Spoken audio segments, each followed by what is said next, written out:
Ini Anwar. Anwar adalah seorang lepasan ijazah sarjana muda di sebuah universiti swasta. Sepanjang tempoh pengajian beliau, Anwar menggunakan sepenuhnya pinjaman pendidikan untuk membiayai segala kos pendidikannya seperti sewa rumah, yuran pengajian, buku-buku rujukan dan pelbagai lagi. Jumlah keseluruhan pembiayaan yang telah dibuat oleh Anwar adalah sebanyak RM100,000. Sebaik saja Anwar menamatkan ijazah sarjana mudanya, beliau telah ditawarkan bekerja di sebuah firma kejuruteraan dengan gaji permulaan sebanyak RM2,800 sebulan. Dengan gaji ini, cukuplah untuk beliau menampung kehidupan seharian sebagai seorang bujang. Anwar juga seorang yang tidak boros dan sangat pandai merancang kewangannya. Hari berganti hari, atas komitmen bekerja beliau, Anwar telah dinaikkan pangkat dan telah ditawarkan gaji sebanyak RM6,000 sebulan. Anwar memang seorang yang konsisten untuk menyimpan ataupun menabung sebahagian daripada gajinya. Dalam pada itu, beliau mampu untuk membeli kenderaan impiannya. Lama-kelamaan, Anwar merasakan kehidupannya semakin sunyi. Anwar dapat rasakan bahawa kini sudah tiba masanya untuk beliau membina mahligai rumah tangga. Sejak mula dari detik itu, Anwar telah mula berkenalan dengan Ana. Ana seorang gadis yang bekerja sebagai eksekutif di pejabat bersebelahannya. Setelah beberapa lama berkenalan, Anwar dan Ana merancang untuk mendirikan rumah tangga dengan cara membina mahligai cinta mereka bersama.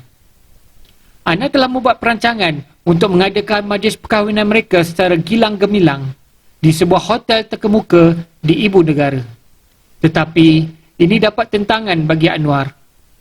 Anwar hanya merancang untuk mengadakan majlis perkahwinan mereka secara bersederhana mengikut kemampuan diri. Idea Anwar mendapat tentangan hebat daripada Ana. Ana merasakan dengan taraf pekerjaan mereka berdua, mereka sepatutnya mengadakan majlis perkahwinan yang sangat meriah dan mewah.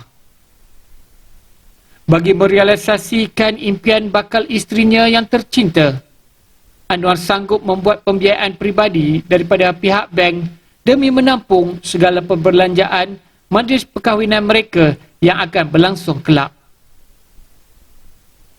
Ini adalah kerana hampir keseluruhan wang simpanan Anwar telah digunakan untuk menampung segala kos untuk majlis perkahwinan mereka. Hari bersilih ganti, maka berlangsunglah majlis perkahwinan mereka berdua secara gilang gemilang di sebuah hotel terkemuka di ibu negara. Anwar dan Ana seterusnya ingin membina kehidupan yang lebih selesa bersama. Lantaran daripada itu, mereka merancang untuk memiliki sebuah kediaman impian mereka di tengah ibu kota dengan pembiayaan bersama berjumlah RM600,000. Anwar dan Ana sangat gembira apabila mendapat perkabaran yang pembiayaan mereka telah diluluskan oleh pihak bank dan mereka sudah mula boleh menduduki rumah tersebut. Anwar dan Ana merancang untuk membuat pengubahsuaian dan juga pembelian perabot-perabot serta peralatan rumah yang mewah. Jumlah keseluruhan perancangan mereka hampir mencecah RM200,000. Pada permulaannya, Anwar tidak bersetuju akan cadangan Ana untuk mengubah suai dan membeli perabot-perabot mewah untuk kediaman mereka itu. Tetapi Anwar terpaksa akur atas permintaan isterinya itu, walaupun Anwar terpaksa menggunakan sepenuhnya duit simpanan beliau. Dari detik itu, Anwar mula mengenali sisi lain Anwar dengan sikap pemboros dan suka menunjuk-nunjuknya itu. Bulan bersilih ganti, akhirnya pasangan ini telah dikurniakan dengan sepasang cahaya mata kembar yang dinamakan Adam dan Hawa. Sebaik saja kelahiran anak mereka, Ana merancang untuk berhenti kerja bagi menumpukan sepenuh perhatian terhadap pembesaran anak-anaknya.